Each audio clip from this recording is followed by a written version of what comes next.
জানো তো, আগের দিন রাতেও ঠিক চোখ লেগে আসার আগের মুহূর্তেও ভাবছিলাম কালকে কী ভিডিও করে তোমাদের সাথে শেয়ার করব। তবে এটা বলতে পারো আমার নতুন চিন্তার একটা সংযোজন। আর রোজ যে চিন্তা নিয়ে আমি ঘুমাতে যাই, আজ রাতে মা কতবার আমায় ডাক। দেয়াল ঘড়ি ছোট বড় দুই কাটা ভাই যখন 5 আর 12 ছুঁই ছুঁই, ঠিক তখনই আমার ঘুমটা ভেঙে গেল। আর আমার কন্টেন্টটাও কিন্তু তখন থেকেই তৈরি হয়ে গেল। না না প্লিজ এটা ভেবো না আমি মাকে ভিডিও করে কোনো কন্টেন্ট বানাচ্ছি। আসলে যে কাজটা ভালোবেসে করি সেটা যদি তোমাদের সঙ্গে আমি ভাগ করে নিই, সেটা তো কোনো খারাপ কিছু না, তাই না বলো? বন্ধুরা, আমি কিন্তু এখন প্যাম্পার্সের অ্যাড করছি। তোমরা কিন্তু এই প্যাম্পার্সগুলো বেশি বয়সে ব্যবহার করো, ভীষণ ভালো। আচ্ছা, সত্যি কি এই প্যাম্পার্সের অ্যাড হয় বলো তো? জানি না, হয়তো যে সময় এগুলো ব্যবহার করা হয় এটা ব্যবহারের অনুভূতিটা তারা হয়তো শেয়ারই করতে পারে না, যেমন আমার মা। আমি না নিজেই হেসে যাচ্ছি একটা কথা মনে করে। ভাবছিলাম যে সকালবেলায় মানে একটু বেশি সকাল, এখনও সকাল, কিন্তু এটা না আমার কাছে সকাল না। আমি মাকে চেঞ্জ করে মার পাশে আবার ঘুমিয়ে পড়ব। তো যে কথায় বলছিলাম সে কথায় ফিরে আসা। ভাবছিলাম পরের দিন যখন এটা এডিট করে আমি তোমাদের সঙ্গে শেয়ার করব, তার আগে এই ভিডিওটার ক্যাপশন সিনিয়র প্যাম্পার্স ব্লগ কেমন হবে বলো তো বন্ধুরা? আর এইসব ভেবে যখন ভাবলাম এবার একটু শুয়ে নিই, তখন আমার এই প্যাম্পার্স কন্টেন্টটা আরও একটু দীর্ঘায়িত হলো। আর এই সব দেখে দেখে ওই দেখো আমার পেছনে আমার বড় মেয়ে, ও এখন থাকে হোস্টেলে। তো প্রত্যেকবার এসেই ও কিন্তু আমাকে একটা কথা বারবার বলে, মা তুমি কিন্তু নিজের শরীরের যত্ন নিও। তুমি কিন্তু ভেবো না তুমি তোমার মাকে এরকম যত্ন করছো, কিন্তু আমি তোমাকে করব, কখনোই না। আর এই সাত সকালে মা আমাকে এতটা পরিশ্রম করাচ্ছে বলে মাকে একটু কিলঘুষি মেরে নিলাম। আগো কিলঘুষি মারলাম বটে, তবে এটা ব্লাড সার্কুলেশনটাকে একটু ভালো করার জন্য। আসলে মা যখন শুয়ে থাকে নিজের থেকে মা এদিক ওদিক খুব কম সময়ই করে থাকে, তো যখন একটু বসায় পিঠটা একটু এভাবে ম্যাসেজ করে দিয়ে থাকি। আচ্ছা, আমার এই কন্টেন্টটাকে আরেকটু দীর্ঘায়িত করার জন্য আরও কিছু কথা তোমাদের সঙ্গে আজ বলি। আমার বিয়ে হয় 2001 সালে, আর 2009 সালে আমার শাশুড়ি স্ট্রোক হয়ে প্যারালাইজড হয়ে যান। আর 2015 সালে তারপর উনি পরলোক গমন করেন। আর আমার শাশুড়ির এই দীর্ঘ 6 বছর বিছানায় শায়িতকালে প্রথম 8 মাস অ্যাটেন্ডেন্ট ছিল। হ্যাঁ, বলতে এতটুকু দ্বিধা নেই যে এই দীর্ঘ 6 বছর অসুস্থকালীন সময়ে বা শায়িতকালে একই সাথে অ্যাটেন্ডেন্ট আর ফিজিওথেরাপিস্ট চালানো অতটা আর্থিক সঙ্গতি আমাদের ছিল না। তাই সেই সময় আমার শ্বশুর, যাকে আমি বাবু বলে রাখতাম, একদিন পেনশন তুলে বাড়িতে একটু চিন্তিত অবস্থায় আমাকে বললেন যে এভাবে উনি কতদিন আর চালাবেন। ঠিক সেই সময় আমি আমার শ্বশুরকে বলেছিলাম যে তুমি যদি আমাকে ভরসা করতে পারো আমি মাকে দেখব। আমার শাশুড়ির না সেই সময় সেমি কোমা যাকে বলে ঠিক সেরকম অবস্থায় ছিল। মানে ওনার সামনে চামচে করে খাবার দিলে তবে উনি খেতে পারতেন, ওই খাওয়াটুকু ছাড়া অন্যরকম কোনো অভিব্যক্তি ওনার ছিল না। জানো তো, যতদিন অ্যাটেন্ডেন্ট ছিল আমার শাশুড়ির জন্য বাড়িতে, ততদিন কিন্তু আমি কোথাও যেতেও পারতাম না। যেতে পারতাম না বলতে একেবারে বলা ভুল, হয়তো কখনো বাপের বাড়িতে আসতাম, কিন্তু নাইট স্টে করতে পারতাম না। আর আমার 2 বোনের বিয়ে ঠিক ওই সময়ের মধ্যেই হয়েছিল। বোনেদের বিয়ে ঠিক দিদি হিসেবে যেভাবে আনন্দ করবার দরকার আমি কিন্তু সেভাবে করতেও পারিনি। তবে গর্বের সঙ্গে বলতে পারি আমার শাশুড়ির মৃত্যুর ঠিক আগের মুহূর্তে পর্যন্ত আমার শ্বশুর মানে আমার বাবু আমার উপর ভরসা রেখেছিল। অনেকের অনেক বাধা সত্ত্বেও উনি কিন্তু কখনো শাশুড়ির দায়িত্বভার কারোর উপর দিতে চাননি। তাই এগুলো যেমন গল্পের ছলে তোমাদেরকে বলছি, এগুলো যেমন চিরসত্য। আর তোমরা রবি ঘোষের একটা সিনেমা দেখেছো কিনা আমি জানি না, সিনেমাটার নামও ছিল গল্প হলেও সত্যি। কেন বলছি, ওই সিনেমাটায় একটু মনে করে দেখবে যারা দেখেছো, অনেকগুলো ভাইয়ের যৌথ পরিবার ছিল, রবি ঘোষ রান্নার লোক ছিল। ঠিক যেভাবে ও বাড়ির কাজগুলো করতো না, রান্না করা, ঘরদোর পরিষ্কার করা, উঠোন পরিষ্কার করা, সেই নারকেলের মালা দিয়ে আমি ঠিক সেই স্টাইলে কাজগুলো করলাম। কেন জানো? সকালবেলায় ফোনের ওপার থেকে আমার এক সহকর্মী বা দিদি বলতে পারো, সে ফোনে বলল আজকে আমাদের মিটিং আছে 12:30টায়।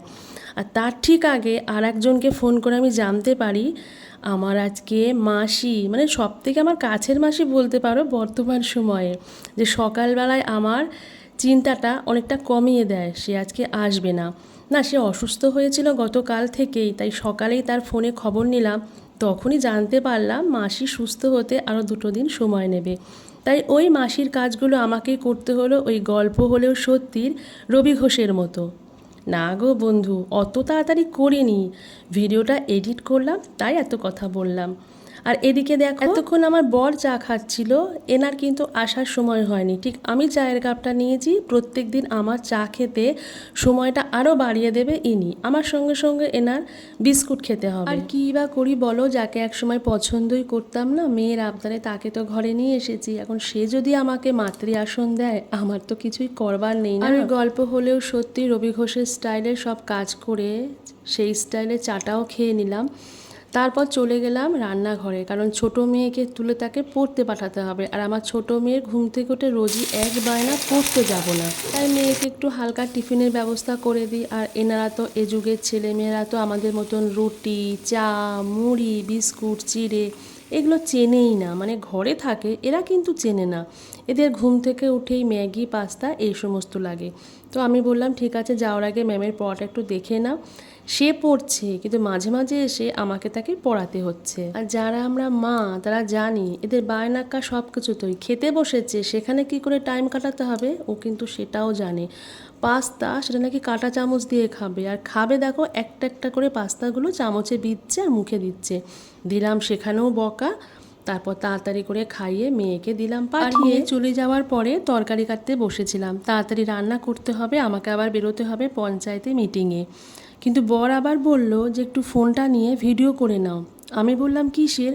বললো দেখো আজকে 51টা চন্দন জবা ফুটেছে। সত্যি কথা বলতে কি জানো, অন্য কোনো কিছুর ভিডিও করলে এতটা খুশি হয় না যতটা ওনার ফুল গাছের ভিডিও করলে খুশি হয়। আসলে যে যেটা ভালোবাসে এটা তো হবেই, তাই না বলো? আর একটা কথা কি জানো, ওই যে বলে রক্ত কথা বলে, একদমই তাই। আমার শাশুড়ি ভীষণ ফুল ভালোবাসতো, মানে ফুলের সাজিয়ে ভর্তি করে ফুল থাকতো। যদি ফুল তোলার পরেও গাছে একটা জবা ফুল থাকতো, যতক্ষণ ওটা তোলা না হতো উনি বলতেই থাকতো কাউকে না কাউকে তুলে দেওয়ার জন্য। আমি বাবা বেঁচে গেছি কেন বলো তো, ওই গাছের ফুল তোলা এটাও কিন্তু একটা বড় কাজ। আর ওই যে কোকো আজকে একটু চান্স পেয়েছে, ছাদে চলে এসেছে। আসলে আমি তো এখন ছাদে আসি না, ওরও না আসা হয় না, কি করবো বলো, ছাদে আসলেই পটি করে দেয়। আর আমাদের দোতলায় এখন 2 দিকেই ভাড়া দেওয়া, ওদের অসুবিধা হবে বলে আমরাও গেটটা খুব একটা খুলি না। আর এই শ্রাবণ মাসের সব থেকে দামি গাছ কী বলো তো, ধুতুরা গাছ। আর আমার ধুতুরা গাছের, আমার বলে ফেলছি যেহেতু বরের না, আমার তো পূর্ণ অধিকার আছে, তাই না বলো? ধুতুরা ফুল আর ধুতুরা দুটোই হয়েছে। আর ওই দেখো বাবু মশাই নিচে ফুল তুলছেন। আর ওপর থেকে আমি ফোনটা নিয়ে আমার বেল গাছের, হ্যাঁ এই বেল গাছটার মালিক কিন্তু সম্পূর্ণ আমি, আগের ভিডিওতেই বলেছি। এই বেল গাছটাকে হত্যা করবার জন্য অনেকবার আমার বর রেডি হয়েছিল। তারপর ফুল টুল তুলে ঘরে এসে দেখলাম বাসি বিছানাটাও তোলা হয়নি। ভাবলাম এটা তো এবার তুলতে হবে, আর তোমাদের সঙ্গে এটা ক্যামেরা করে অবশ্যই দেখাতে হবে। আচ্ছা, এই ঘর গোছানো, বিছানা পরিষ্কার করা, জামা কাপড় গোছানো, কাচাকুচি করা, বাসন মাজা, কোনো দিন ভেবে দেখেছো কি? আমি তো কোনো দিন ভাবতে পারিনি যে এগুলো ভিডিও করে মানুষকে দেখিয়েও নিজের একটা আর্নিংয়ের জায়গা করে ফেলা যায়। আমি বলি কি, তোমরা যারা এখনও দোনামোনা করছো যে ভিডিও করতে ইচ্ছা করে করছো না, ফেসবুকে ভিডিও করে তোমরা কিন্তু পোস্ট করা শুরু করে দাও।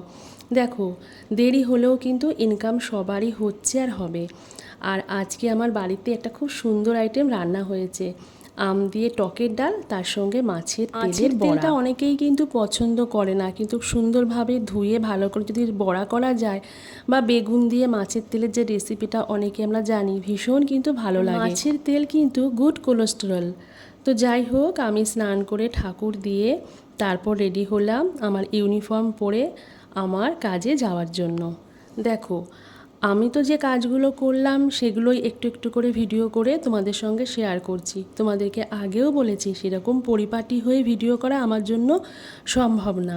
আর যখন একটু আমাকে পুরো দেখাতে পারি তখন জানবে আমার ফোনটা অন্যের হাতে থাকে। যেমন এই সময় মেয়েকে একটু বললাম মা একটু ফোনটা ধরবি, আমি বেরোচ্ছি, একটু ভিডিও করে দে। আমার কিন্তু এখনও পর্যন্ত কোনো মাইক নেই, কোনো স্ট্যান্ড নেই, কিচ্ছুই নেই। হ্যাঁ, এবার যখন ইনকাম করতে শুরু করেছি আস্তে আস্তে সবটাই করে নেব। আজ আমাদের মিটিংয়ের টাইম ছিল 12:30। আমি প্রথমে একটু টেনশানে ছিলাম, আমি ভেবেছিলাম স্কুটি খারাপ, কি করে যাব, কিন্তু ঠিক সময় আমার স্কুটিটা বাড়িতে চলে আসলো।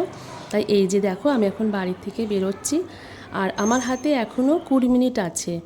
আর এই যে তোমরা ছবিটা দেখছো, টুক করে যে মিটিংয়ে ছিলাম সেখান থেকে তুলে নিয়েছি তোমাদেরকে দেখানোর জন্য। আজকে আমাদের মিটিংয়ের বিষয় কি ছিল জানো? ডেঙ্গু অ্যাওয়ারনেস নিয়ে। কারণ চারিদিকে বর্ষার জল জমে এই সময়টা প্রচণ্ড ডেঙ্গু হয়, তো সেগুলো কিভাবে সেখান থেকে মানুষকে প্রিভেন্ট করতে হবে সেই নিয়ে মিটিং ছিল। তো বন্ধুরা, আমার ভিডিওটা কেমন লাগলো প্লিজ কমেন্ট করে জানিও। সবাইকে অনেক ভালোবাসা আন্তরিকভাবে। সবাই ভালো থেকো, আমার পাশে থেকো, সুস্থ থেকো, টাটা।